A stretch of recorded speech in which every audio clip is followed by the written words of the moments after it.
ஏர் பிடிக்கும் ஆட சொத்தில் நாம கைய வைக்க சேத்தில் வெப்பாங்கால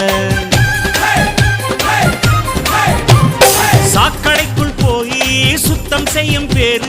4 நாள் லீவு போட்ட நாரி போகும் ஊரு முடிவெட்டும் தொழில் செய்யும் தோழம்தான் இல்லையே நமக்கெல்லாம் எது அழகு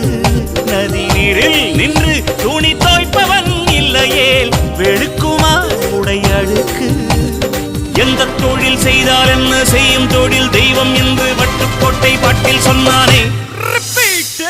சக்தி எல்லாம் ஒன்று சேர்ந்தா